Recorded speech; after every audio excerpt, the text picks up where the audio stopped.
Լույս Production-ը ներկայացնում է։ Ողջույն։ Ընտանիք սովորաբար մարդկանց փոքր խումբ, որը կապված է միմյանց հետ ազգակցական կամ ամուսնական կապերով։ Այս մարդիկ միավորվում են այդ փոքր խմբի մեջ, որպեսզի միմյանց հոգեբանական աջակցություն ցուցաբերեն, ընդհանուր կենցաղ կիսեն եւ որոշակի բարոյական պատասխանատվություն կրեն մեկը մյուսի նկատմամբ։ Պարզ է, որ այս խումբը պետք է լինի մարդու ամենամեծ ապաստանը ցանկացած խնդիրների ժամանակ։ Բայց ցավոք սրտի շատ հաճախ հենց հոգեբանական եւ ֆիզիկական ամենամեծ տառապանքը գալիս է մեր ընտանիքից։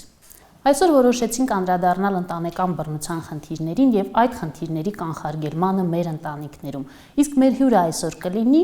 բլոգեր, լրագրող, հաղորդավար Լուսի Քոչարյանը։ Ողջույն Լուսի։ Ողջույն։ Լավ եք։ Այո, բարեխառն կարելի ասել, որքանով հնարավոր է։ Փորձում ենք։ Ինչպես բոլորս։ Ամեն դեպքում այսօրվա մեր թեման շատ իսկապես եւ հետաքրքիր եւ արդիական է։ Մենք բազմաթիվ նաեւ մեր հետևորդներից նամակներ ենք ստանում տարատեսակ մեկնաբանություններով ընտանեկան բռնության, բայց երբեք չենք ձևակերպում հենց ընտանեկան բռնություն հասկացությամբ, որովհետեւ սովորաբար երբ մենք ասում ենք ընտանեկան բռնություն, միանգամից պատկերացնում ենք ծեծել, ջարդել, խփել, այսինքն ֆիզիկական կողմը։ Իսկ բռնության իրականում ինչ տեսակներ կա։ Տեսեք, ծեծել ջարդելը այդ այն վերջին մակարդակն է, որից հետո արդեն տեսանելի է դառնում, որ եղել է բռնություն։ Օրինակ շատ հաճախ լսում ենք, չէ, վերջերս Գյումրիի դեպքը, մենակ Գյումրիի չէ, Երևանի այն ոչ ծայրամասային տեղերում էլ շատ է լինում, որ այդ ծեծել ջարդելուց հետո կինը տեղափոխվել է ռեանիմացիա եւ այնտեղ կամ մահացել է կամ մազապուրծ է եղել, կյանքը փրկվել է ու հետո իդեպ վերադարձել է ամուսնու մոտ, սա էլ ոչ պակաս ցավալի փաստ է ինձ համար, այսինքն սա վերջին level-ն է, ինչպես ասում են, բայց մինչև այդ շատ այլ պահեր կան, որոնք տեսանելի չեն եւ երբ օրինակ զոհը խոսում է դրա մասին, շատ հաճախ լուրջ էլ չեն վերաբերվում։ Խոսքը հոգեբանական ճնշումների, շանտաժների, սպառնալիքների, ֆինանսական բռնության, տնտեսական բռնության, լծակները օգտագործելու բռնության մասին է, երբ օրինակ կինը իրեն շատ վատ է զգում տվյալ ընտանիքի շրջանակներում, օրինակ շատ հաճախ ամուսնանում է 19-20, 18-21 տարեկանում, դա շատ վաղ է իմ տպավորությամբ, եւ հետո շատ վատ իրեն զգալով ոչ մի լծակ, ոչ մի հենման կետ, ոչ մի փրկվելու տարբերակ չունի այդ ընտանիքից։ Եվ ոչ թե որ իրեն միգուցե ծեծում ջարդում են, չէ, կարող է չեն ծեծում, շանսատակ չեն անում, բայց որովհետև իր մոտ չեն թողել ֆինանսական որևէ փրկողակ, ինքն ինքնուրույն չէ, իր հայրական ընտանիքում իրեն հոգեբանական սպառնալիքների ու հոգեճնշումների են ենթարկում, ասում են մենք քեզ հետ չենք ընդունելու։ Դու պետք է մնաս այնտեղ, ուր ուղարկվել ես եմ ասում, որովհետև 18-19 տարեկանում մի քիչ չեմ պատկերացնում էլի, այդպես ամբողջ կյանքի համար գիտակցված ամուսնություն, այնտեղ ուղարկված է լինում շատ հաճախ։ Այ որտեղ որ ուղարկվել ես, այդտեղ էլ մնալու ես եւ փաստորեն կինը միգուցե չծեծվելով ինքը չունի օգտվելու, հենվելու օղակներ։ Եվ դա նույնպես բռնություն է այդ կնոջ նկատմամբ, երբ ինքը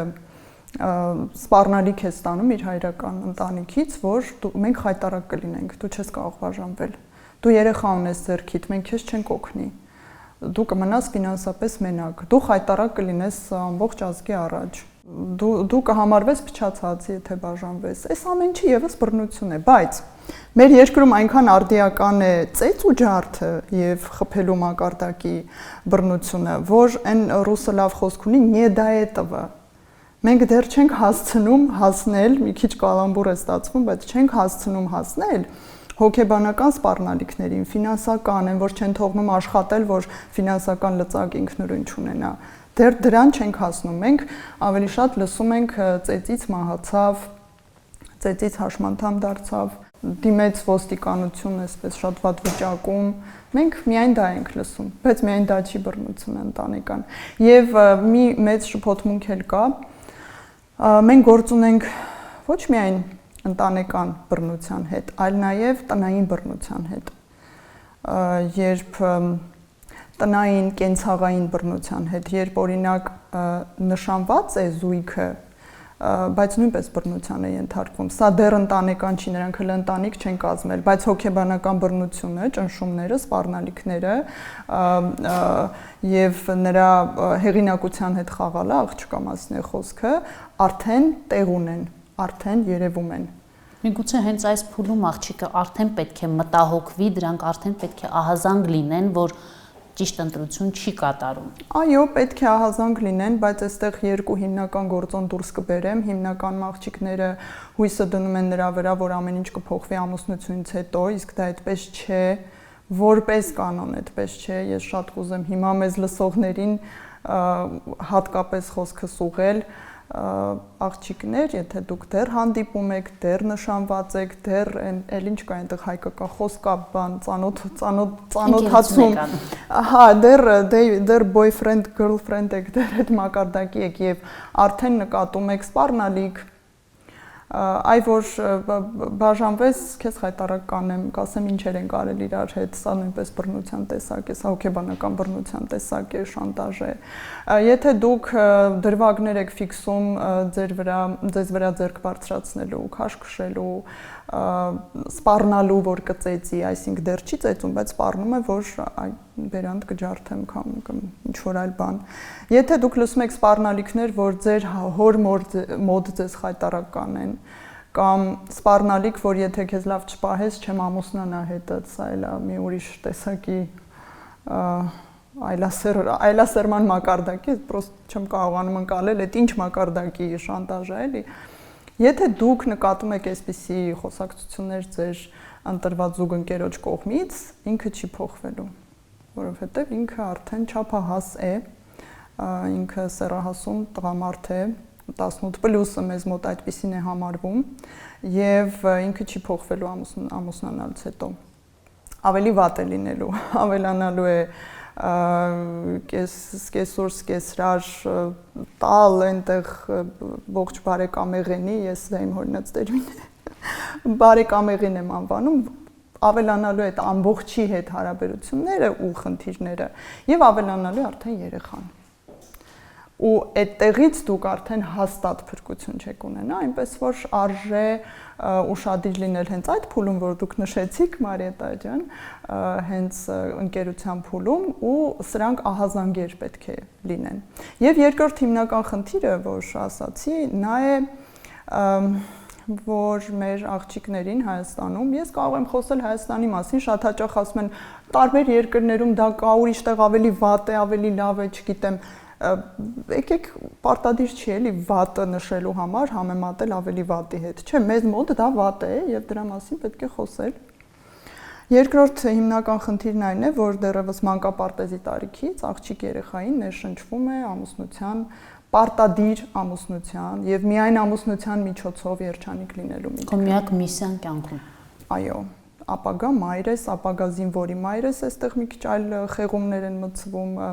ճնշում կատարելով խղճմտանքի եւ այսպես երկրի առաջ պարտքի զգացումի առաջ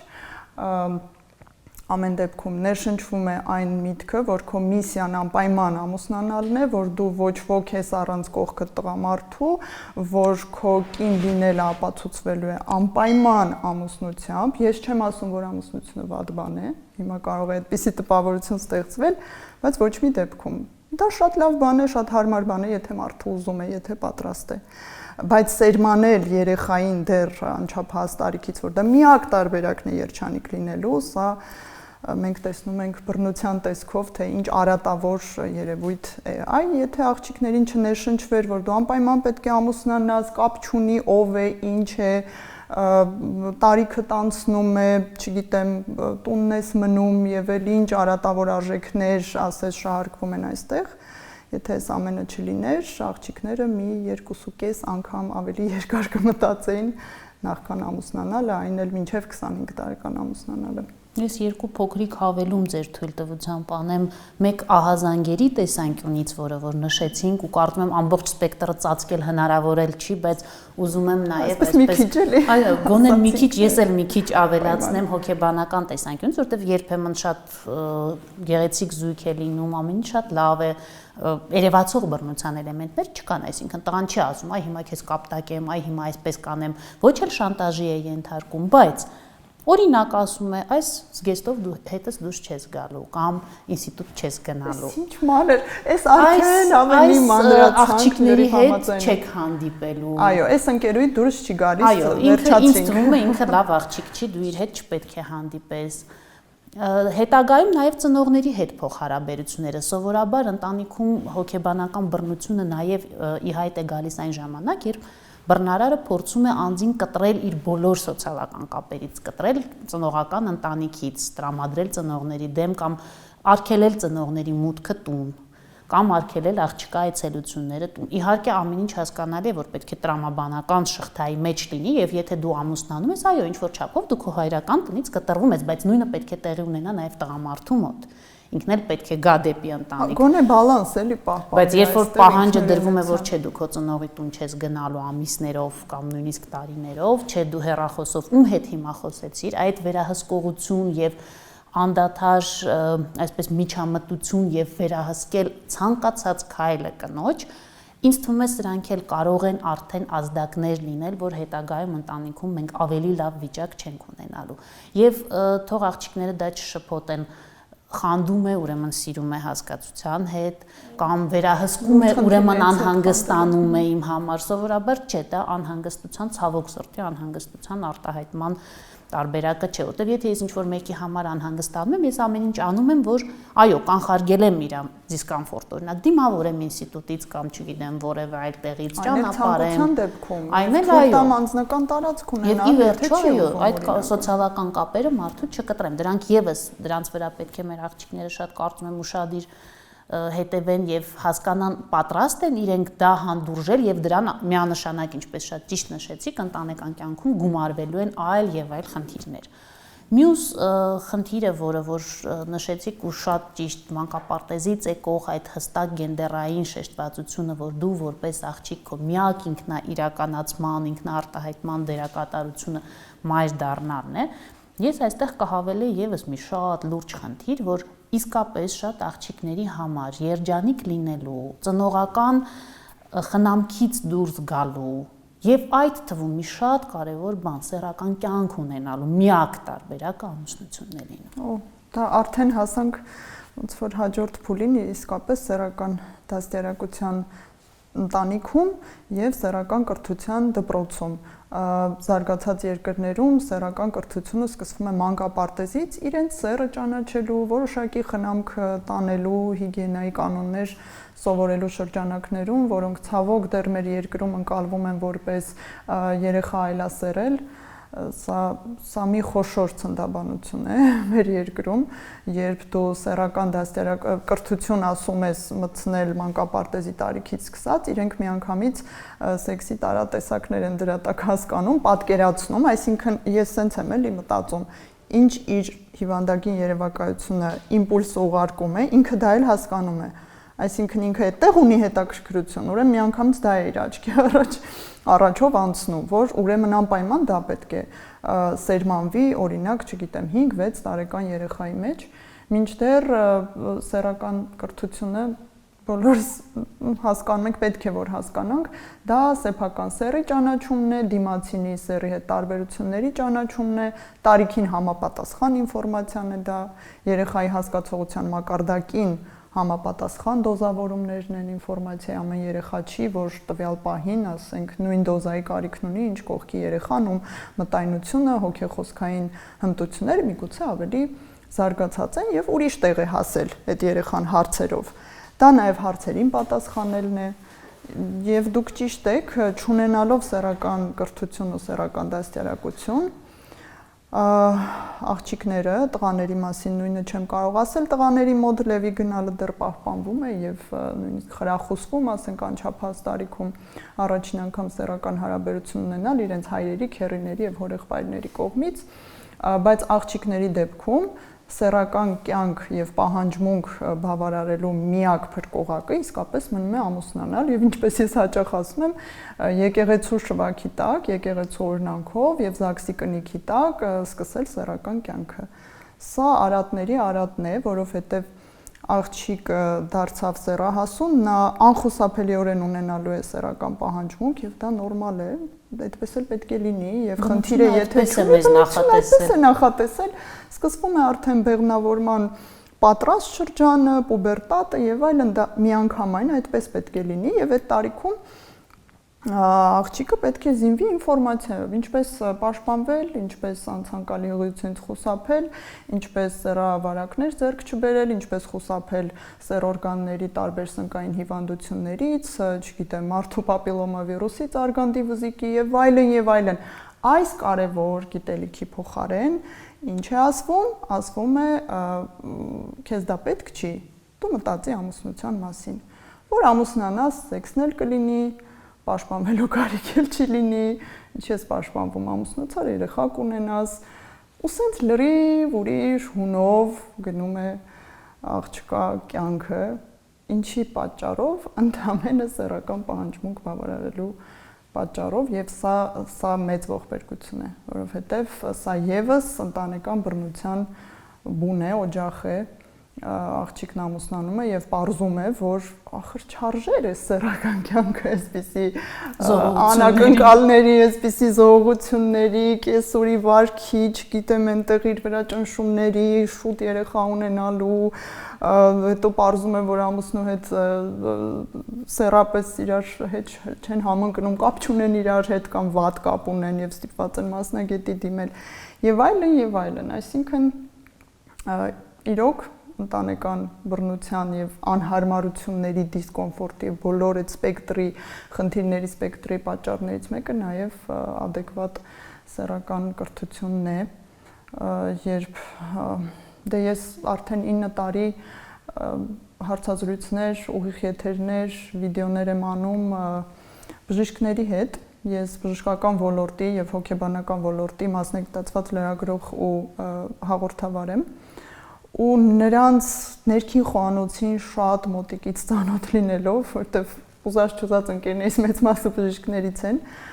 գիտեմ, թե ինչ աբսուրդ գիտելիքների պակասով են դիմում իրենց, այսինքն չիմանալով ինչպես են հղի անում, չիմանալով, որ սեռավարակը ինչի կարող է բերել, չիմանալով անպտղության հիմնական պատճառները որոնք են, չիմանալով, որ անպտղության մեղավորը միայն կինը չի, ու դա էլ ընտանեկան հոգեի ճնշումների ու բռնաճնշումների պատճառ դառնում հետո, չէ, հարսը չբերե, սկսվեցին սկանդալները, մեղադրանքները, նրա մորը անիծելը ու էլ ինչ ասես։ Ես մի շատ զավեշտալի դեպք հիշեցի, մեզ զանգ էր եղել մի սկեսուրից, ընդ որում արտերկրից, ով շատ անհանգստացած էր ով շատ անհանգստացած էր հարսի մի ձվարանի հեռացման խնդրով, որովհետև ասում էր, այ մի ձվարանը հեռացրել են, մենք աղջիկ թոռ ունենք, դա դեռ մի թոռն է։ Հնարավոր է, որ մեր հաջորդ թոռը եւս աղջիկ լինի, որովհետև արդեն մի ձվարանը չկա, այսինքն տղա ունենալու տարբերակ չկա։ Իրենց պատկերացմամբ մի ձվարանը պատասխանատու էր միայն աղջիկների համար, միայն բազմաբովանդակ կարիերայի ընթացքում։ Հրաշալի է։ Ես մի քիչ այլ բաներ էի լսել, բայց կարող եք կիսվել։ Տեսեք, հաստորեն հասուն տարիքի կինը, ենթադրում եմ 40+ պետք է լինի, չէ, որ սկեսուր է դարձել, փաստորեն ինքը նույնպես սեռական դաստիարակության եւ կրթության կարիք ունի, ճիշտ ենք հասկանում։ Նույնիսկ արտասահմանում։ Հա, նույնիսկ արտասահմանում, այսինքն հայերին մեկ-մեկ չի փրկում նույնիսկ արտասահման ամենազարգացած երկիր գնալը։ Նրանք այնտեղ ինքնապաշտպանվում են զրահներով, սեռական կրթությունից, դաստիարակությունից, ինչպես ասենք մուսուլմանը խոզի մսից։ Դե փակ համայնքներով ապրող ժողովուրդներին դա առհասարակ բնորոշ է, մենք էլ Սփյուռքում եւս մի օր պետք է սկսվի։ Ձևով ենք ապրում։ Այո, պետք է սկսվի մի օր մի տեղից մի մեկի խոսելուց, ինձ որ ասում են, ինչի ես խոսում, բա քեզ պետք է, ինչի ես հրապարակում, ինչի ես բարձրաձայնում այդ խնդիրը, մեկը ոչինչ չի փոխվի, բայց ես ընդհանրապես լավատես չեմ, այն անհիմն լավատեսներից չեմ, բայց շարունակում եմ պնդել, որ աշխարհը միջին վիճակագրական աշխարհը, այսպես ասած, երբեք չի շարժվում հետամնացության եւ հետադիմության հետքերով, այն միշտ առաջ է շարժվում։ Մի երկրում մի քիչ արագ, մի երկրում մի քիչ դանդաղ, մի երկրում ասենք դոփելով տեղում, տենց մի քայլ առաջ, երկու քայլ հետ տեմպերով, բայց հաղթում է միշտ առաջադիմությունը, առաջընթացը, ազատամտությունը եւ գրագիտությունը, ինչպես նաեւ գիտահենությունը եմ հիմա ասում, որովհետեւ մեր երկրում շատ են նաեւ հույսը դնում Աստծո վրա։ Ես աթեիստ եմ, բայց ամենայն հարգանքով եմ մոտենում տարբեր կրոնների գաղափարախոսություններին, ոչ թե այդ ֆանատիկ հավատքին, այլ գաղափարախոսություններին, որոնք իրենց մեջ ներառում են եւ փիլիսոփայական էլեմենտներ, եւ հոգեբանությունի դեպ շատ նուրբ հոգեբանական հնարքներ այնտեղ կան, եւ մանիպուլյացիոն, եւ դրական լուծումներ, երկուսն էլ կա, ասեք որ երկուսն էլ կա, ուրեմն շատ դրական հնարքներ կան, ոնց այս հարցը լուծես, ոնց այդ խնդրի տակից դուրս գաս ու դու հասկանում ես, որ օրինակ քրիստոնեության այս ինչ հնարքը այդ պատգամն օգտագործելով իսկապես լավ էլ դրական արդյունքներ են գրանցվում ու նաև կան բացասական մանիպուլյացիոն, պատժիչ Դե դա հասարակությունը կառավարելու լուրջ գործիք է եղել դարեր ի վեր, այսինքն մենք շատ լավ գիտենք, որ գրվել են այդ բոլոր սուրբ գրքերը հենց այն նպատակով, որ մենք կարողանանք կառավարելի, մենք ասած եկեղեցին, պետությունը կառավարելի դարձնեն իրենց ժողովուրդներին։ Եվ ինչի արդյունքը նաև լինում է այդ թվում այսպիսի խորը անգրագիտություն, որը որ մենք այսօր ունենք այդ թվում ընտանիք հասկացության շուրջ։ Ես երկրպագում եմ գիտությանը, ես երկրպագում եմ հոգեբանությանը, որպես նաև գիտությունից եւ փիլիսոփայությունից առանձնացող մի ճյուղ, ինքը ես գիտեմ դեռ լիարժեք գիտություն այդպես չի համարվում, բայց ինքը չմոռանանք, որ փիլիսոփայությունից է դուրս եկել, այսինքն ինքը եղել է փիլիսոփայության մեջ եւ հետո առանձնացել որպես մարդու հոգեկան աշխարհը ճանաչելու եւ կառավարիչներ ձևավորելուն օգնող ինչ որ դիսցիպլինա։ Ու ես երկրպագում եմ դրան, կարծում եմ, որ հավատքը ու կրոնները չի կարելի խառնել այն ամենին, ինչ մեզ կենցաղում է պետք, գիտահեն պետքա լինի, ու հենց որ խառնեցիր, այսինքն երեխան բերում աղս մատ Աստծո ձեռքը վրան կլինի, եկեք կնքենք կխոսի եւ այլ էս ցնդաբանությունները խեղաթյուրում են մեր իրականությունը ու չեն թողնում, որ մենք կարողանանք խնդիրների տակից դուրս գալ։ Վերադառնալով ընտանեկան բռնության խնդիրներին, իմ կարծիքով ամենադժվար ճանաչելի բռնության տեսակը հոգեբանական տեսակն է։ Եկեք մի քիչ խոսենք հոգեբանական բռնության մասին, որովհետև երբեմն մենք պարզապես այն չենք էլ նկատում եւ համարում ենք կյանքի նորմալ ընթացք, բոլոր ընտանիքներում այդպես է ձևակերպմամբ։ Գիտեք, ես այստեղ դուք միանշանակ ճիշտ եք, ու ես շատ տխրում եմ հիմա։ Նույնիսկ եմ որ փորձում եմ մտքերս իմի բերել, բայց հոգեբանական բռնությունը հատկապես դժվար է ճանաչել խիստ պատրիարխալ հասարակարգերում։ Գիտեք որտեղ է շատ լավ տեսանելու, օրինակ սկանդինավյան երկրներում, երբ գրեթե հաղթահարել են համատարած սեքսիզմը, այնտեղ հաղթահարել են, այնտեղ կանայք տարբեր պաշտոններում, չգիտեմ, ղեկավար հաստիքներում, դիրքերում համարյա թե արդեն հասցրել են 50-50-ի։ Որքան պատրիարխալ է հասարակարգը, որքան ամեն ինչ բոլոր մակարդակներում հիմնականում որոշում են տղամարդիկ, այնքան սովորական է ընկալվում հոգեբանական բռնությունը։ Չի ընկալվում որպես բռնություն, ես կասեի։ Ես ուզում ասել, այնքան անճանաչելի է, այսինքն կինը տարիներով ենթարկվում է հոգեբանական բռնության, բայց ինքը նույնիսկ տեղյակ չի, որ ինքը ենթարկվում է հոգեբանական բռնության։ Կամ երեխաները, դեռահասները անընդհատ տերորի են ենթարկվում հոգեբանական իրենց իսկ ծնողների կամ չգիտեմ շրջապատող հարազատների կողմից, բայց դա ընկալվում է որպես սովորական դաստիարակություն։ Բնականաբար շատ դժվար է, գրեթե անճանաչելի է։ Կինը ինչպես կարող է հասկանալ, որ իրան հոգեբանական տերորի են ենթարկում, երբ այն ինչպես նշեցիք, հեռախոսն են ստուգում, ասում են անհանգստանում եմ քեզ, դրա համար վերահսկում եմ քո բոլոր ընկերուհիների անձնական կյանքը, ինչ խոսեցիր մորդ հետ, ինչ ցանկություններ ունես դու, փորձում եմ նաև վերահսկել ցանկությունները։ Եվ հիմա անընդհատ կթվա, որ ես խեղճ ու կրակ վիճակում եմ դնում կանանց ու աղջիկներին, բայց օբյեկտիվորեն իրենք են խոցելի խումբը հասարակության մեջ, որովհետև մենք շատ պատրիարխալ երկրում ենք ապրում եւ հասարակությունում ենք ապրում։ Իրենք ամենաբարձր ռիսկերի մեջ են հոգեբանական բռնության։ Բայց ես մի դեպք հիշում եմ, որ հենց աչքից առաջ տղամարդու նկատմամբ էր բռնություն Դե կլինի, հոգեբանական։ Իսկ ինչ տեսքով ինձ շատ հետաքրքիր է, սովորաբար Խանութում հերթ սկանդալի տեսքով է լինում դա։ Սկանդալ, չէ, չհասանք սկանդալ, խանութ, նոր տարի, գնումներ, բոլորը սենց աժոտաժի եւ էմոցիոնալ աժոտաժի մեջ, մեծ սուպերմարկետ, ես հերթի մեջ հանկարծ ականջիս վերևում ինչ որ մեկը գոռում է. «Կանգնի», հենց ունենց տոնով, որ ես չեմ կարող կրկնօրինակել նույնիսկ։ Եվ որ ես հենց կանգնում եմ ու ասում երևի ինձ հետ են, երևի ինչ որ բան եմ արել, հենց կլոր աչքերով, հենց սառում եմ դահլիճի մեջտեղում, մոտս արի, այն որ կնագե վիճակը։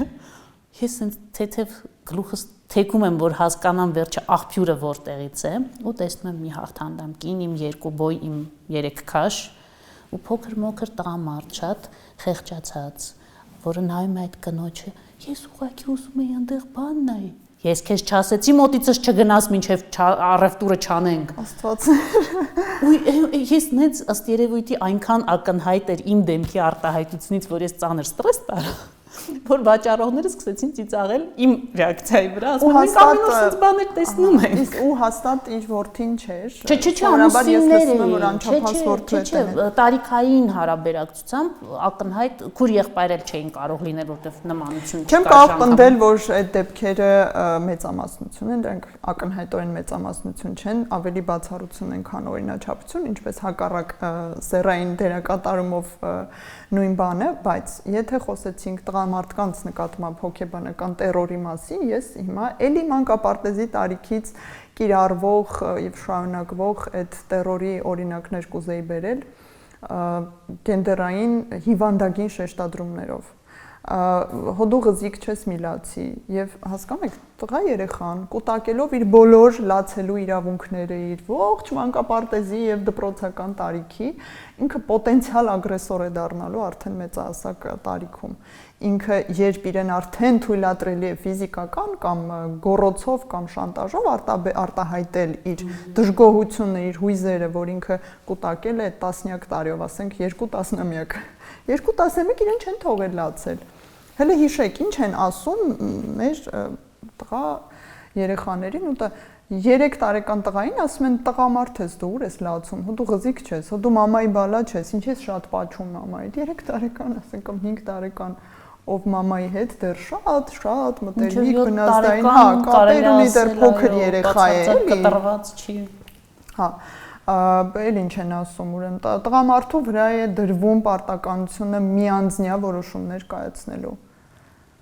Թվում է թե պատրիարխալ հիմունքները վնասում են միայն կանանց, բայց միայն կանանց չեն վնասում։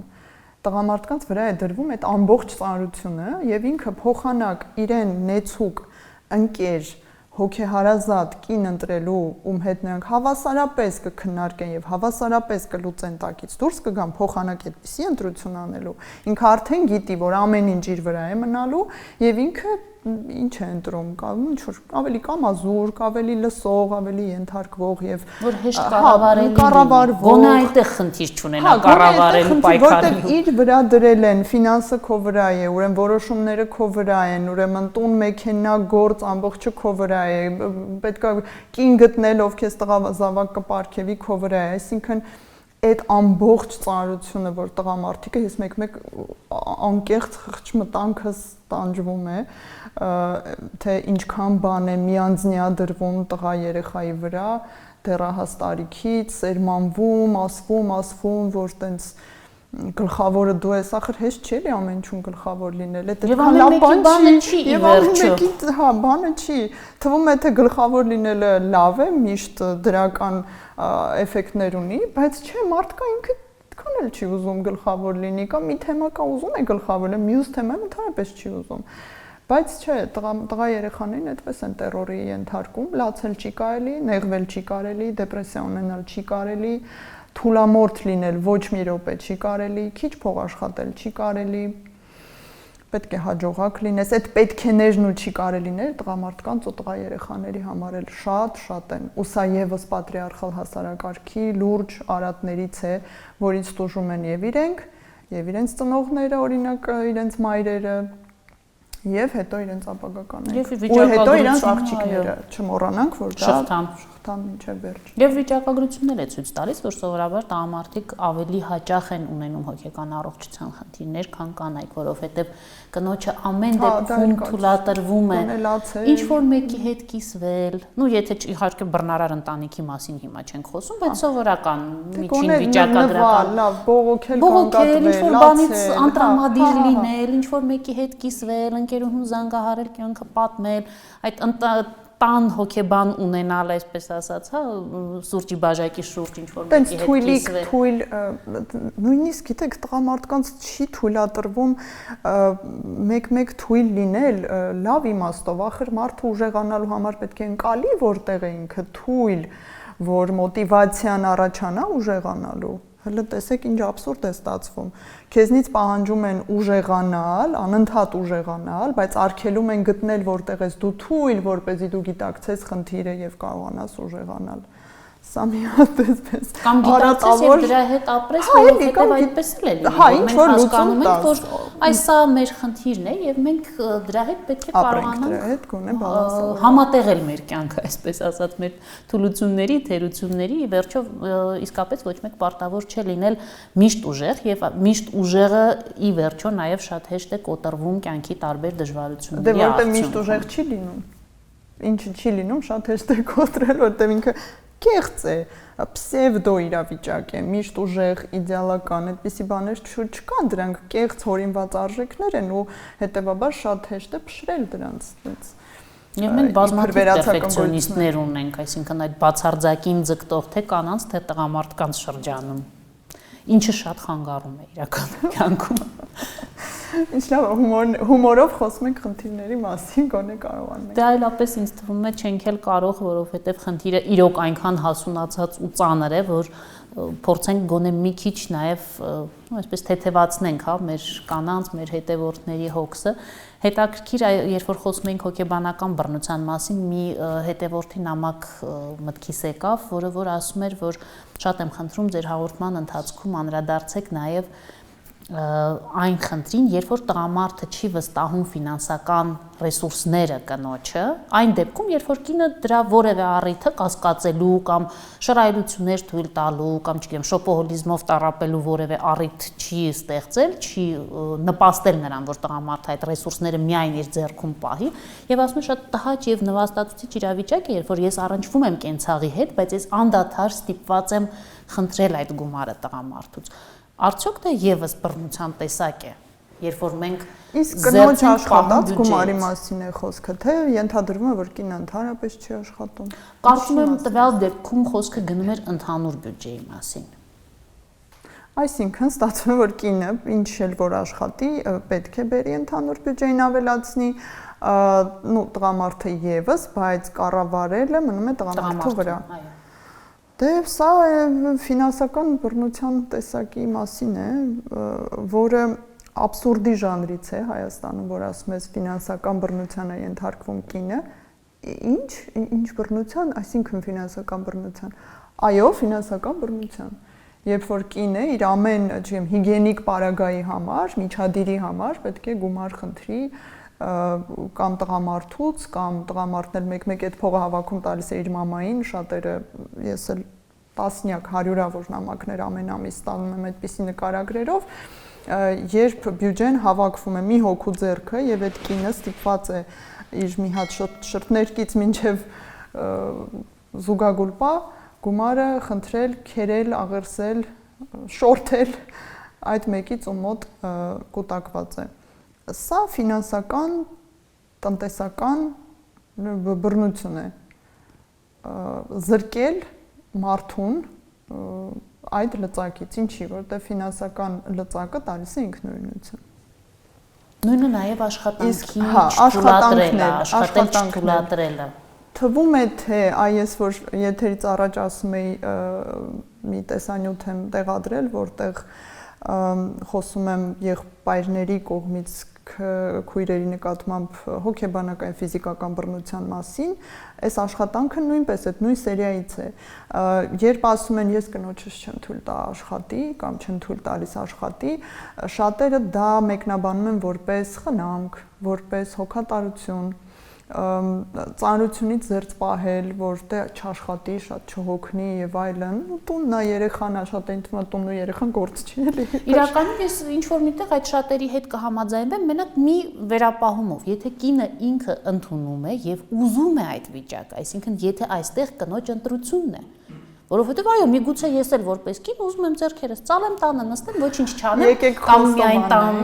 գործերով զբաղվել, երեխայով զբաղվել, ես իրականում ճանաչում եմ նման կանանց, երազանքն է։ Մի քիչ ես ձեզ հետ կհամաձայնեի, եթե մենք չհիշեինք, որ այդ կինը աղջիկ տարիքում մեծացել է այդ մտքերով։ Մեծացել է այն մտքերով, հասկանանք, այստեղ անմեղսունակության պահն է գալիս։ Այդ կինը մեղավոր չի այդքան, որովհետև ինքը մեծացել է այդ մտքերով, որ քեզ իրոք սիրող տղամարդը կաշխատի ինքը եւ չի թույլ տա քեզ աշխատել։ Ու բաց են թողնում այն հատվածը, որ իսկ դե արդյունքում դու չես ունենա ինքնուրույն ֆինանսներ, դու բաժանվելու դեպքում լրիվ ունայն կմնաս եւ նույնիսկ ուտելու փողը չես կարողանա վաստակել ու ֆինանսապես կախյալ կլինես այդ տղամարդուց։ Այս մասը բաց են թողնում։ Նշում են միայն աշխատել չթողնելու որպես խնամքի բան, այդ որպես հոգատարության այդ թեմաները։ Ու սա շատ նման է, երբ ուրեմն եղբայրները հոգեբանական ֆիզիկական բռնության ենթարկում իրենց քրոջը, որ նրանք վերջիններս մնան բարոյական, կույս եւ էլ ինչ ասես, ոչ թե մտածելով այդ քրոջ ապահովության, հանգստության մասին, ոչ թե նրան սիրելով, այլ իրենց սեփական խայտարակ չլինելու, սևերես չլինելու, ամոթով չմնալու համար ստիպում են լինել այնպիսին, որ ինչպիսին իրեն ձեռնտու է խայտարակ չլինելու։ Այսքանն է։ Ուրիշ բան վստահեցնում եմ հիմա բոլոր քույրերը, բոլոր ծնողները, որ ինձ լսում են, ականջներին կարող են օղ անել սա, որ այդ տերորը եղբայրների կողմից քրոջ բարոյականի վերաբերյալ չի արվում սիրուց եւ խնամքից ելնելով, դա արվում է խայտարակ չլինելու նպատակով։ Նույնը այդ աշխատելու պատմությունն է։ Դա ֆինանսական բռնություն է։ Ձեզ չեն արգելում աշխատել, որ դուք ավելի լավ, չգիտեմ, առողջ, երջանիկ, չհոգնած, առույգ ու ակտիվ մնաք։ Ձեզ արգելում են, որպեսզի դուք չունենաք պահուստ, հոգեպահուստ չկարողանաք փող հավաքել, որպեսզի դուք չլինեք ինքնուրույն, որպեսզի դուք երբ այդ այստեղն է հասնում ու դուք սկսում եք մտածել բաժանվելու մասին, ինչը նորմալ է մեր այսօրվա աշխարհում եւ կյանքում լինում է այդպես, հիմա առաջվա օրերը չեն մարդիկ ծառ չեն եւ պարտադիր չի որ մնան այդտեղ իրար կողմ, կարող են բաժանվել, այդ տնկած ծառ չես դու կարող է 20 տարի հետո փոխվեն քո բոլոր պահանջմունքները տղամարդ հասկացությունից եւ դու ուզես բաժանվել կամ չուզես հանդուրժել այլևս բռնություն եւ ուզես բաժանվել։ Այ դա արվում է, որպեսզի ձեր մտքով եթե անցնի բաժանվել, դուք չկարողանաք բաժանվել, որովհետեւ դուք ինքներդ ձեզ չեք կարող պահել, ուր մնաց թե երեխա հանկարծ լինի ձեզ վրա։ Այ պետք է տարբերել խնամքը, հոգատարությունը, սերը այդ պսևդո արժեքներից, երբ ձեզ արգելում են գիտեք, առանց բացատրելու, առանց պայմանավորվելու, առանց հիմնավորման, կեղծ արժեքներով քողարկված արգելքները սիրո հետ ոչ մի կապ չունեն։ Ես հենց դա էի ուզում իրականում ասել, որովհետև երբ որ ի սկզբանե մարդիկ իրար հետ խոսում են եւ կարծում են, որ սա հենց բռնության կանխարգելման ամենաառաջի sense պայմանը, երբ որ դեռ չենք ամուսնացել, խոսել, հիմնական արժեքների մասին խոսել եւ հասկանալ ինչ ենք մենք սպասում, երկկողմանի ընդ որում, ինչ ենք սպասում այս ամուսնությունից, արդյոք այդ ամուսնությունը մեր կյանքը ավելի լավն է դարձնելու։ Երկուսի մասին եմ տվյալ դեպքում հավասարապես խոսում եւ կնոջ եւ տղամարդու։ Տղամարդը չի տանջվում։ Այո, տղամարդը եւս կարող է ընտրություն անել եւ հետո հասկանալ, որ դա այն չէր, ինչ որ իրեն պետք էր։ Եվ այս առումով խոսել, քննարկել, հասկանալ, դա իմ ցանկությունն է, իմ պահանջմունքն է։ Այո, ես ճանաչում եմ կանանց, ովքեր որ արտահայտվում են հետևյալ կերպ, ասում են, ինձ համար գերագույն, ընդ որում բարձրագույն կրթություն ստացած եւ լավ աշխատանք ունեցող կանանց մասին է խոսքը գնում, նույնիսկ աշխատող կնոջ, ով ասում է ինձ համար գերագույն երջանկություն կլիներ, որ ես հիմա ամուսնանայի, աշխատանքից դուրս գայի եւ ունենայի 4 երեխա, զբաղվի երեխաների խնամքով։ Այսինքն ինքը իր աշխատանքի մեջ իրեն, չգիտեմ, ինքնաարտահայտված, ինքն իրեն գտած, ինքնակատարելագործված չի զգում։ Եվ այս պարագայում, այո, միգուցե իրեն հանդիպի տղամարդ, որը որ նույնպես կարծում է, որ կինը պետք է միայն տան հոգսերով զբաղվի, կինը միայն տան համար է, եւ իրենք կատարյալ երջանիկ լինեն եւ տվյալ դեպքում ես դա չեմ դիտարկի որպես բռնության տեսակ։ Խոսքս գնում էր ավելի շատ հենց այն դեպքերի մասին, դա սովորաբար լատենտ բռնություն են համարում եւ ռիսկերն են այդտեղ բարձր, բայց ես այդպիսի կանանց միևնույն է մեկ հարց ունեմ տալու, ինչ եք անելու, երբ բաժանվեք։ Դե կարծում եմ իրենք այդ վատ տարբերակի մասին չեն մտածում։ Հա, բայց չկա էլի հավերժական ոչինչ, չկա մշտակայուն ոչինչ էս կյանքում, բացի երևի թե մեր գենը։ Իսկ ճիշտ ասած այդ կանանց դա էլ չեմ ասում սովորաբար, որովհետև դե չես ուզում դեռ չամուսնացած մարդուն միանգամից ամուսնալուծության մասին ասել, բայց ես ասում եմ, տեսեք, տղամարդը այո, այսօր կայացած է։ Այսօր ինքը ամեն ինչ ունի, կամ ծնողների շնորհիվ, կամ ինքն է հասել ինչ-որ մի բանի եւ ինչ-որ բան ունի, բայց կյանքը այնքան այսօր դինամիկ ու փոփոխական է, ի վերջո կարող է այդ նույն տղամարդը առողջական խնդիր ունենալ։ Հա, էլի, բայց դու ինչ-որ մի հմտություն չունենաս, որ դուք ընտանիքով քո շատ սիրելի տղամարդու հետ մեկտեղ սոված չմնաք։ Այո, երկուսով, ոչ ոք չի ասում մեկը անի կամ օրինակ ես այստեղ կուզեի նշել նաև երեխաներ ունենալու պահը, միանգամայն ընկալում եմ, երբ ամուսիններով պայմանավորվում են երեխային մինչև մանկապարտեզ ուղարկելու այդ ծանր շրջանում անհավասարաչափ կիսել պարտականությունները, որտեղ դա արդեն ֆիզիոլոգիայից ելնելով կինը հղիություն է տանելու, կրծքով կերակրման բավականին բարդ ու եւ հոգեպես եւ ֆիզիկապես ծանր շրջան է ապրելու։ Բոլորս շատ լավ հասկանում ենք, որ սրանք այն շրջաններն են, այն փուլերն են, որտեղ ֆինանսը ավելի շատ ընկնում է տղամարդու վրա, կնոջ վրա ավելի քիչ եւ երեխային բառացիորեն կրծքով կերակրելն ու հղիություն տանելն ու հետո գրկելը ավելի շատ ընկնում է այս դեպքում կնոջ վրա, ավելի քիչ տղամարդու վրա։ Այս բոլորս մենք հասկանում ենք, որտեղ մեկ-մեկ սա շահարկում են, դե տենցա ուրեմն բանը, հղի ժամանակ, կերակրելու ժամանակ, դե հասկացանք դա։ Բայց հեռանկարում պետք է լինի արդեն երեխայի ինքնուրույնանալը, մանկապարտեզ գնալը, կնոջ սոցիալական դերի վերականգնումը, ինքնաիրացման վերականգնումը, մեկ-մեկ կանանց արատավոր շրջանը սկսվում է այդտեղից, երբ երեխայից հետո դա չեն վերականգնում, մնում են սոցիալապես պասիվ շատ, ինքնարեալիզացիա չեն անում, ռեալիզացվում են միայն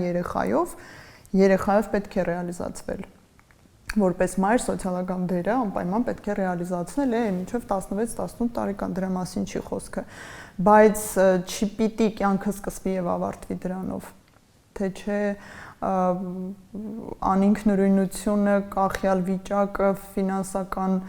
մանիպուլյացիաներից մինչև բռնություն այդ ողջ սպեկտրը եւ այլն այդ ամեն ինչ անխուսափելի է։ Եվ իդեպ այս դեպքում նաեւ կնոջ մոտ կախյալ վիճակ է առաջանում նաեւ երեխայից։ Եւ մենք հետագայում, այո, հետագայում տեսնում ենք օրինակ մամաներ, որոնք որ 40 տարեկանին ասում են երեխաս ու ամեն օր զանգում են հարսին, օրինակ ստուգում են թե իրանց տղան ինչ կերավ, ինչ տրամադրությամբ դուրս եկավ եւ դեպքեր գիտեմ, որ փորկապությունից են վանանում, հետաքրքրվում անհանգստանում, զանգում են։ Այսինքն նաեւ երեխային թույլ չեն տալիս առանձնանալ եւ հոգեպես եւ ֆիզիկապես առանձնանալ ծնողական ընտանիքից, հատկապես մոր կերպարից, մոր փեշիտակից դուրս չգալ։ Իհարկե, ձեզ թվում է այդ արատավոր բնույթի սկեսուրները որտեղից են առաջանում։ Եթե դուք նրանց ուսումնասիրեք, նրանք այդ հիպերխնամքի եւ չինքնարեալիզացված այդպիսի խնդիրներ ունեցող կանայք են հետո պետք է շարունակվի ինքնահաստատումն ու ինքնարեալիզացիան, հո այդ տղազավակի վրա արվեց դա, նա ամուսնացավ, հո այդտեղ չի ավարտվելու։ Հնարավոր չի այդտեղ ավարտվի, դա արդեն շարունակվում է նրա որդու, թոռան, նրա կնոջ եւ այսպես շարունակ։ Դրա համար եմ ես շատ կարեւորում կնոջ մի պահ կանգ առնելը եւ ինքնարեալիզացիան ճյուղավորելը, չպիտի մենակ երեխայով լինի։ սեփական արտաքինի, սեփական հավանության ճաշակով արտաքինից, մարմնի ձևից, առողջությունից մինչև աշխատանքն ու հոբիներն ու հետաքրքրությունները պետք է վերականգնվեն երեխայից հետո, որ հետո այդ երեխան նաև հանգիստ մեծանա ու ամուսնանալուց հետո էլ դու քո կյանքը ունենաս, որով կարող ես զբաղվել, ոչ թե ապրես արդեն։ Դու ինքդ քեզանից ինչ-որ բան ներկայացնես։ Ես այնքան խորցավ եմ ապրում, երբ տեսնում եմ այդպիսի կանանց, ովքեր քնում, զարթնում, օրը 25 ժամ մտածում են, ասենք, զավակի ընտանիքի մասին եւ սեփական ոչ մի հետաքրքրություն չունեն իրենք։ Ես որպես կինը կնոջ խորապես ապրոմակցում եմ, շատ խորցավ եմ ապրում։ Ես շատ հաճախ եմ իմ հարթակներում սարկաստիկ գրառումներ անում, շատ սուր, շատ սարկաստիկ վիդեոներ թողարկում։ Դրանք սովորաբար մի քիչ թափեցման, մի քիչ, դեք հայերը նաև արխայնացման սինդրոմ ունեն, էլի ես եմ բառակապակցությունը հորինել։ Ուրեմն շատ երբ դու նրան պուպուշ ամանորյա մաղթանքներ ես ասում, որոնք շատ լավն են, դրանք չեն լսվում, դրանք տեղ չեն հասնում։ Սուր սթափեցնող, ծայրահեղական եւ գրոտեսկային մտքերը շատ ավելի այդ վիրուսի պես տարածվում են, շատ ավելի լավ են տեղ հասնում իրականում։ Ու դրանք արվում են ոչ թե չարամտությունից իրականում, դե աշխարհում շատ ընդունված ոչ է դա, այնց չի որ ես եմ հայտնաբերել կամ ես եմ միայն անում, այդ սարկաստիկ խոսքով մեսեջներ հասցնելը շատ տարածված է։ Ես դա անում եմ իրականում շատ խոր ցավ ապրելով, որտեղ ես կին եմ, ապրոմակցում եմ շատ լուրջ, պատկերացնում եմ ես լինեի այդ վիճակում ինչքան վատ կլիներ ինձ եւ իմ շրջապատին ու փորձում եմ գոնե տենց արագ տեղ հասնող մեսեջներով ինչ որ բան անել։ Լավ, ինչու ենք մենք հանդուրժում ընտանեկան բռնությունը։ Բռնության զոհը առհասարակ ինչու են հանդուրժում։ Ըստ իս երկու պատճառով, առաջին պատճառն այն է, որ մի փոքր արդեն դրա մասին խոսեցինք, հիմա մանրամասնենք էլի, զոհը ընդհանրապես տեղյակ չի, որ ինքը բռնության է ենթարկվում։ Այսինքն հարվածը, խփելը,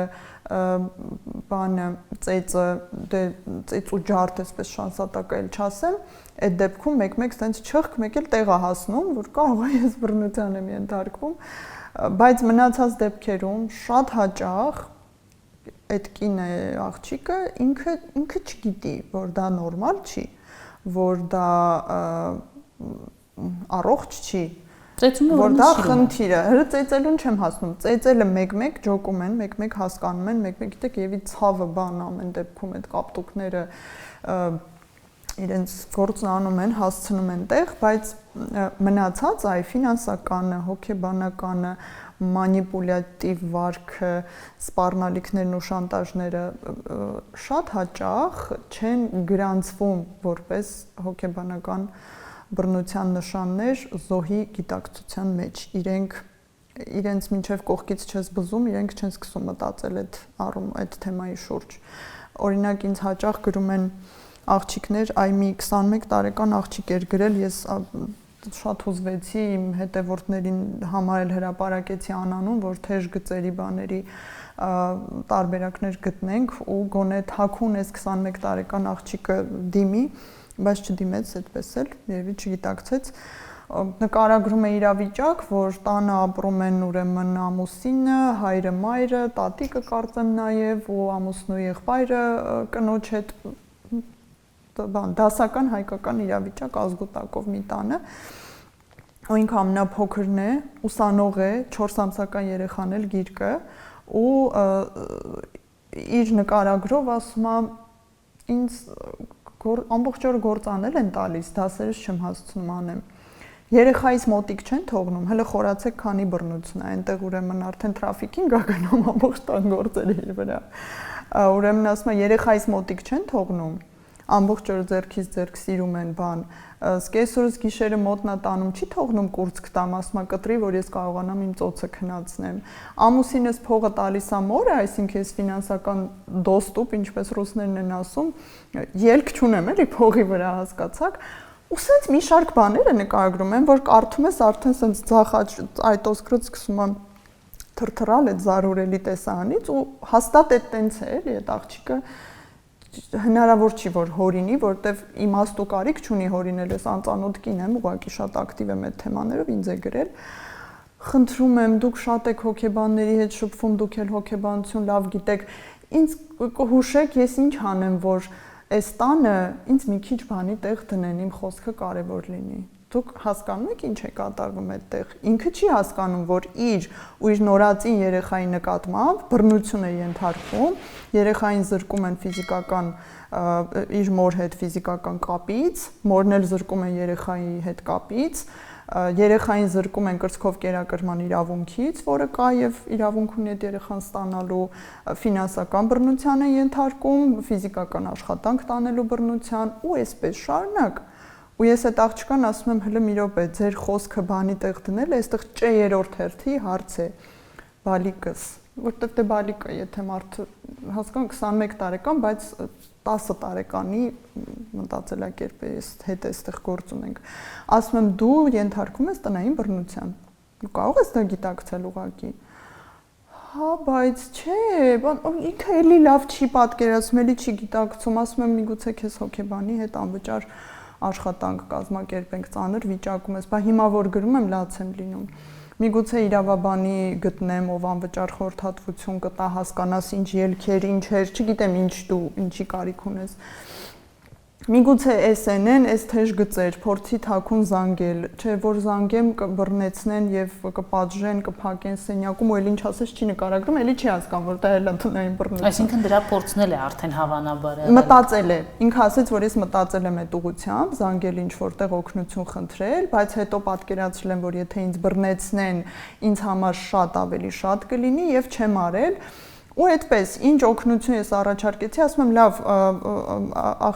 աղջիկս դու ո՞նց ես պատկերացնում, օրինակ, բա ո՞նց ես դու պատկերացնում։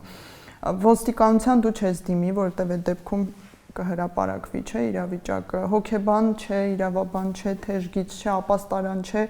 Բա դու ո՞նց ես պատկերացնում, ինքը վերջում ասեց, ես ուղղակի ուզում էի, որ տանը ինձ ավելի շատ մարդու բանի տեղ դնեին։ Այսինքն դու հասկանում ես, որ դու չես կարող լրացնել իր ծնողների կողմից չփոխանցած դաստիարակությունը, արժանապատվությունը, ինքնապաշտպանության առողջ մեխանիզմները, դու չես կարող դա փոխանցել մեկ նամակով կամ մեկ voice message-ով, որին դիմում եմ շատ հաճախ, դու չես կարող անել այն, ինչ չի արել իր ծնողը 20 տարի շարունակ։ Եվ այստեղ ես իսկապես շատ կկարևորեի ծնողական ընտանիքը, նաև հենց հաղորդման սկզբից ձեր բերված օրինակի վերաբերյալ, երբ ասում եք թույլ չեն տալիս ծնողները հետ վերադառնալ, աղջիկը ուզում է, մտածում է, արդեն հասել է դրան, բայց ծնողը ասում է դու ինձ կխայտարակես, դու մեր անվան հետ կխաղաս։ Այստեղ ես շատ կուզենայի, որ մենք նաև ծնողներին կոչ անեինք, աղջիկների ծնողներին, որ ինչքան ուզում է վատ արարք արած լինի ձեր երեխան, ձեր աղջիկը, դուք պետք է իր կողքին լինեք։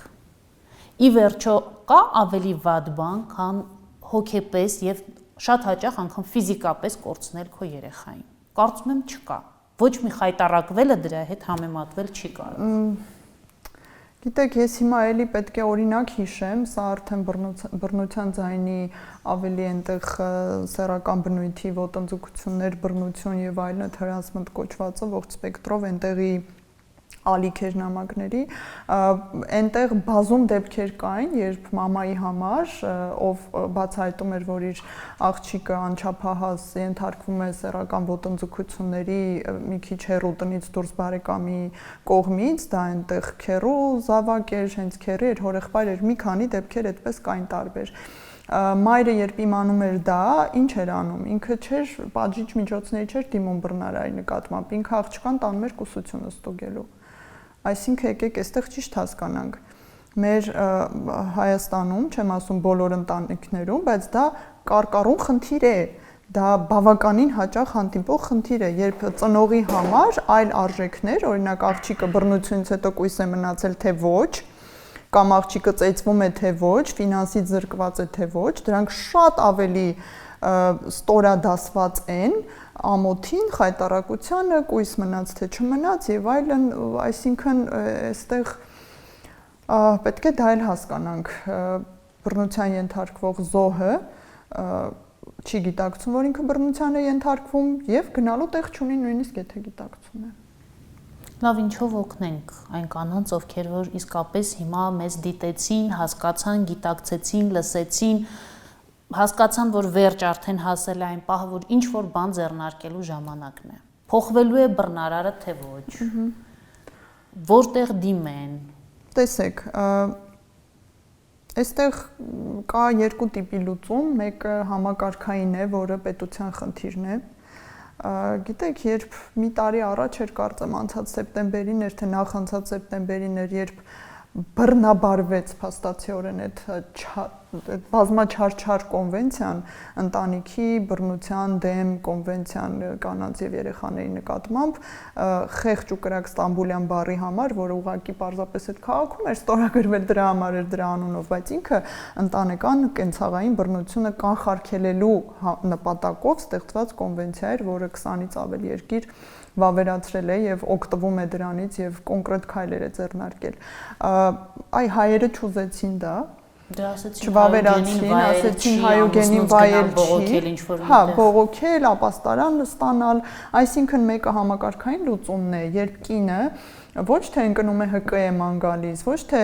ոստիկանության վրա է հույսը դնում, չնայած կոնվենցիան ապահովելու էր նաև ոստիկանության հատուկ կադրեր պատրաստելու եւ հատուկ վերաբերմունքի, այնտեղ վերապատրաստումներ էին գնալու լայնածավալ, այսինքն նաև այդ քայլն էր լավը լինելու։ Ոչ թե ուրեմն փնտրել թե ով իրեն կօգնի, ինչի պետք է այս կինը գրի լրագրողի կամ բլոգերի իր կյանքը պատմին, կարող եք բացատրել։ Պետք է լիներ կոնվենցիա վավերացված, թեժ գծեր, պետական, ոչ թե ՀԿ-ի, ՀԿ-ներին էլ շատ չեն վստահում, իրենց անոնիմության խնդիր ունեն, իրենք չեն վստահում։ Ապաստարաններ, անվճար իրավաբանական եւ հոգեբանական ու բժշկական օգնություն, լայնածավալ, լայնամասշտաբ օգնություն պետք է լիներ, սա կլիներ պետության կողմից տրամադրված համակարգված լուծումը։ Երկրորդ հեռանկարային լուծումը կլիներ շատ լավ սեռական կրթությունը մանկապարտեզներում եւ դպրոցներում, որին էլի ես չեմ հավատում մոտակա տասնամյակները չեմ տեսնում էլի, բան է, որ չեմ շոշափում, հող չեմ տեսնում դրա համար։ Եվ երրորդը նա է ինչ անում ենք, խոսել, բարձրաձայնել, խնդրել, հորդորել, աղերսել, գոնե ոստիկանությանը չես դիմում ՀԿ-ի դիմի, մենք ունենք մի քանի ՀԿ, չեմ ասի, որ դրանք շատ են, բայց ունենք մի քանի ՀԿ, ովքեր ում բողոքը նույնն է, փորձում ենք օգնել, բայց իրենք էլի հետ են գնում։ Այսինքն մենք այս պահի դրությամբ բավականին անելանելի վիճակում ենք եւ մնում է սենց փոքրիկ դոզաչափերով բարձրաձայնելը ու հորդորելը ու խնդրելը կանանց վերափոխվել։ Այստեղ մի դիտարկում ունեմ, գիտեք, այլ բան է, երբ անչափահասը չի անում կամ հանդուրժում է, այլ բան է, երբ չափահասն է հանդուրժում։ Այս չափահաս կնոջ դեպքում ես մեղադրանք ունեմ նաեւ որոշակի կնոջը։ Լավ, մինչև անչափահասություն մենք կմեղադրեինք քո ծնողներին, մենք կմեղադրեինք քո միջավայրին, քո ֆենոտիպին, բայց չափահասությունից հետո դու ունես հնարավորություն կատարելագործվելու։ Չնայած մեկ-մեկ չունեն։ Մեկ-մեկ չունեն, էդ էլ չունեն, հա, էդ էլ չունեն, իրենց արգելված է գնալ հոգեբանի, սեմինարի, չգիտեմ, Եթե տոտալ վերահսկողություն է բոլոր տեսակի շփումների, ավելորդ գիրք տեսնեն մոտները չթողնեն, ինչի մասն է խոսքը։ Այնպես որ ես խնդրում եմ, աղերսում եմ բոլորին բարձրաձայնել եւ մեկ էլ խնդրում եմ աղջիկ բալիկների մամաներին, գոնե կտրել է տարատավոր շրջանը, չէ, իրենց ոնց մեծացրեն, գոնե իրենք էլ նույն ձևի չմեծացնեն, այլ կերպ մեծացնեն։ Խնդրում եւ աղերսում եմ տղա բալիկների մամաներին սեքսիստ չմեծացնել եւ Նաև սեքսիզմի չընթարկել իրենց տղազավակներին, որտեղ էլ առանձին խնդիր է։ Շատ լավ, Լուսի, կարծում եմ այսօր կարող ենք արդեն ամփոփել, շատ շնորհակալություն, շատ հետաքրքիր զրույցի համար, կարծում եմ առաջինն է, բայց վերջինը չի լինի, որովհետև թեման իսկապես անսպառ է եւ իսկապես դեռ շատ հարցեր մնացին, որոնք որ չհասցրեցինք նույնիսկ քննարկել։ Ես ձեզ այդ դեպքում սպասում եմ իմ եթերին որպես հյուր, որպես հոգեբան, ես հանրային ռադիոյում այնպես որ կարող եմ ձեզ սպասել եւ շարունակենք այնտեղ ձեր մասնագիտական թիփերը լսել, այսպես ասած։ Շատ մեծ սիրով կարծում եմ թեման իսկապես սպառվել չի կարող եւ կարող ենք տարբեր ու հետաքրքիր կարծիքներ ունենալ, իսկ ամփոփելով այսօրվա հոգեբանարին պետք է հասկանանք, որ ընտանիքը շատ հաճախ եւ տունը, որը որ ընկալվում է որպես ամրոց, շատերի համար դառնում է բանտ, իսկ ամենահարազատ մարդիկ դառնում են բանտապահ։ Բայց երբեք ուշ չի, որ մենք վերցնենք կյանքի համար պատասխանատվությունը մեր ձեռքերը։ Կհանդիպենք։